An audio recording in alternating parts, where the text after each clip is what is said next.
हाय traders. स्वागत है आपका traders club of India channel में। होप आप सब लोग ठीक हो।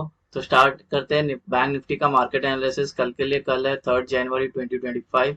कल का हमारा प्राइस एक्शन और जो मेन इंट्राडे सेटअप है वो डिस्कस करते हैं, और प्राइस एक्शन के लेवल्स भी मार्क कर लेना जिसको अगर प्राइस एक्शन बेस्ड ट्रेड करना है। उससे पहले आज बैंक निफ्टी की हम क्लोजिंग देखें तो पॉजिटिव में 544 पॉइंट की हमें क्लोजिंग देखने मिली है पॉइंट्स में। ठीक है, अगर परसेंटेज में देखने गए तो 1.07% में हमें क्लोजिंग मिली है। ठीक है, तो गाइस बैंक निफ्टी भी अच्छी खासी भागी है, लेकिन इतना खास भागी नहीं। इसको ड्रैग किया निफ्टी ने, ये यहाँ पे काफी टाइम सस्टेन की, ये निफ्टी ने इसको ड्रैग किया क्योंकि निफ्टी की आज एक्सपायरी तो इसके साथ इसको भी ड्रैग किया है। ठीक है, बैंक निफ्टी थोड़ा साइडवेज है इंट्राडे में। प्राइमरी ट्रेंड अभी भी इंटैक्ट है, ये ऑलमोस्ट 51,500 के ऊपर पहुंच तक गई है। लेट्स सी कल सस्टेन करती है कि नहीं। अगर सस्टेन कर ली तो हमें बुल रन देखने मिल सकता है इंट्राडे में। अभी किसी को प्राइस एक्शन बेस्ड ट्रेड करना है तो ये एक बहुत भारी रेजिस्टेंस है। ठीक है, अगर कल मार्केट यहीं पे ओपन होती है, ये लेवल ब्रेक करता है, यहाँ पे पॉजिटिव प्राइस एक्शन मिलता है तो लॉन्ग करेंगे एक टारगेट के लिए। अगर ये रेजिस्टेंस ब्रेक होता है तो हमें एक अच्छा खासा ऊपर का मूव देखने मिल सकता है। ये टारगेट ये ब्रेक करता है तो ये टारगेट और इसके ऊपर के टारगेट मिल सकते हैं। और नीचे कब ट्रेड लेना, सेम यहीं पे ओपन होके नीचे यहाँ पे अच्छी खासी कोई प्राइस एक्शन मिलता है नेगेटिव तो शॉर्ट करेंगे ये टारगेट के लिए। अगर ये ब्रेक करता है तो ये टारगेट, अगर ये ब्रेक करता है तो ये टारगेट, और ऐसे ही सारे नीचे के लेना। ये जो सारे लेवल है आप वीडियो को पॉज करके आपके चार्ट पे प्लॉट करके लेना। अभी हम हमारा इंट्राडे सेटअप डिस्कस करते हैं। ये 5 मिनट टाइम फ्रेम है। सेटअप डिस्कस करने से पहले आपसे रिक्वेस्ट करता हूँ, अगर आप चैनल पर नए हो तो प्लीज चैनल को सब्सक्राइब करना और बेल आइकन को हिट करना, जिससे मेरी सारी वीडियोस की नोटिफिकेशन आपको समय पे मिलते रहे। वीडियो को पूरा देखना, बीच में स्किप मत करना। हाफ इन्फॉर्मेशन लेके जाकर ट्रेड करोगे तो आपको नुकसान हो सकता है। वैसे ये कोई टिप या कोई एडवाइजरी कॉल नहीं है, ना ही हम सेबी रजिस्टर्ड है। ये एजुकेशन पर्पज के लिए वीडियो, तो एजुकेशन पर्पज के हिसाब से देखना। अगर ये सेटअप आपको पसंद आता है तो पहले इसको बैक टेस्ट करना, उसके बाद अपने ट्रेडिंग गियर में इसको अपने रिस्क पे यूज कर लेना।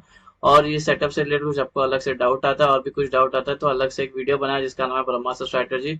उस वीडियो में आपके सारे डाउट क्लियर हो जाएंगे। उस सेटअप में मैंने वीडियो में बताया कि सेटअप को कैसे यूज किया जाता है, प्राइस एक्शन का कितना इंपॉर्टेंस है, तो वो सब मैंने वहाँ पे डिस्कस किया है। तो वीडियो एक बार जरूर देख लेना, लिंक आपको डिस्क्रिप्शन में मिल जाएगा।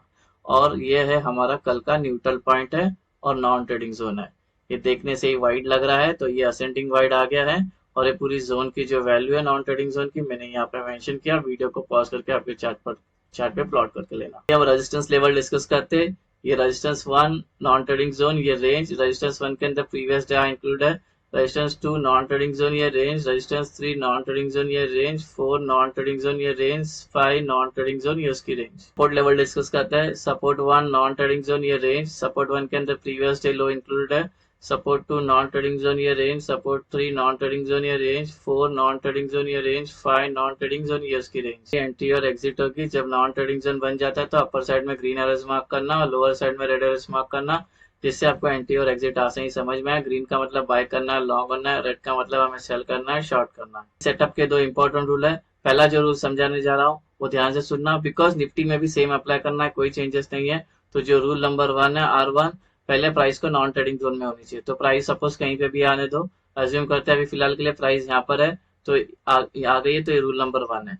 जो रूल नंबर 2 है वहां उसमें प्राइस को नॉन ट्रेडिंग जोन में 15 मिनट सस्टेन करनी चाहिए। 15 मिनट के ऊपर कितने घंटे भी चलेगी, लेकिन थ्रेशोल्ड 15 मिनट्स का है तो इसी के अंदर सस्टेन करती है 15 मिनट या 15 मिनट के कितने घंटे भी। तो ये रूल नंबर 2 मेट हो जाएगा। फिर ये जिस साइड का ब्रेकआउट करेगी उस साइड का मार्केट बनेगा।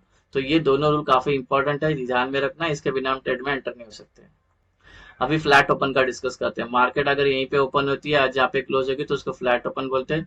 तो पहला वेट करेंगे प्राइस को नॉन ट्रेडिंग जोन में आने का, और नॉन ट्रेडिंग जोन में वेट करेंगे हमारा रूल नंबर 1 और 2 मेट होने का। जैसे ये दोनों रूल मेट हो जाते हैं फिर ये जिस साइड का ब्रेकआउट करेगी उस साइड का हमारा ट्रेड बनता है। करते हैं गैप अप। प्राइस यहाँ पर है, अगर कल गैप अप यहाँ पे ओपन होती है तो टेक्निकली नॉन ट्रेडिंग जोन में ओपन हो जाएगी, जो रूल नंबर 1 है। इसी के अंदर थोड़ा देर सस्टेन करती है तो रूल नंबर 2 मेट हो जाएगी, फिर ये जिस साइड का ब्रेकआउट करेगी उस साइड का हमारा ट्रेड बन सकता है।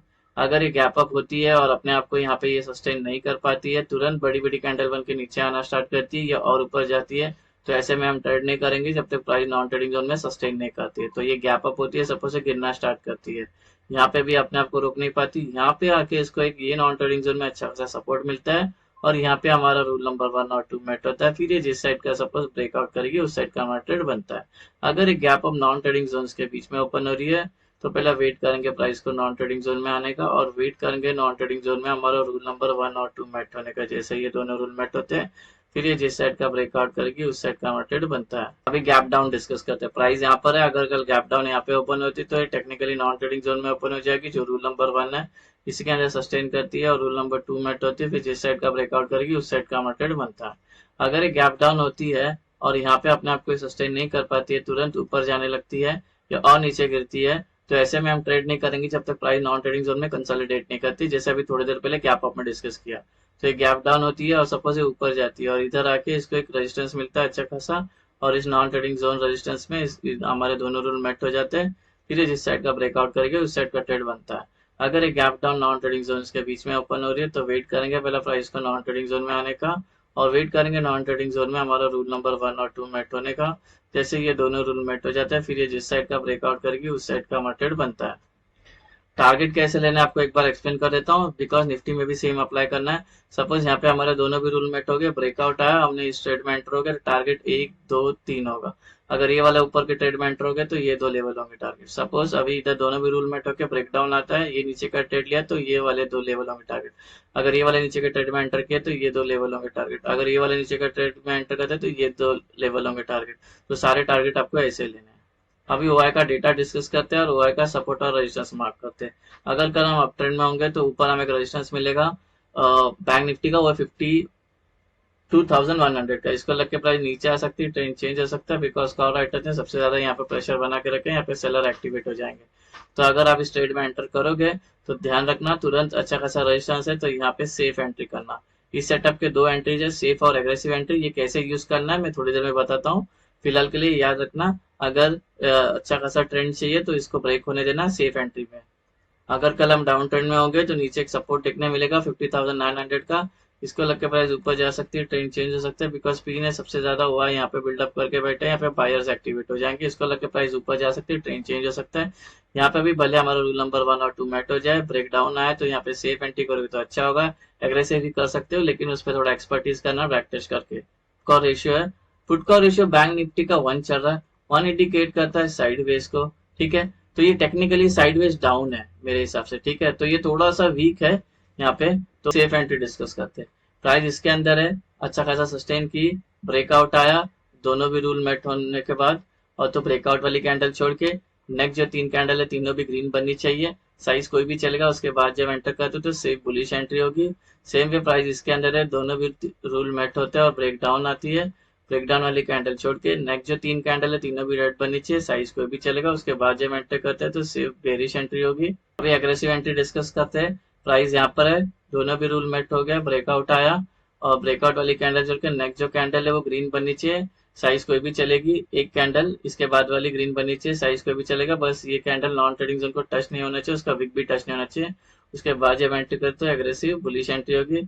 सेम वे यहाँ पे दोनों भी रूल मेट होकर ब्रेकडाउन आता है, ब्रेकडाउन के बाद बननी चाहिए रेड कैंडल, साइज कोई भी चलेगा, बस नॉन ट्रेडिंग जोन को टच नहीं होना चाहिए, उसका विक भी टच नहीं होना चाहिए। उसके बाद जब एंटर करते हो तो एग्रेसिव बेरिश एंट्री होगी। सो गाइज ये बन गया हमारा कल का इंट्राडे सेटअप। होप आपको ये सेटअप पसंद आया तो वीडियो को लाइक शेयर सब्सक्राइब करना।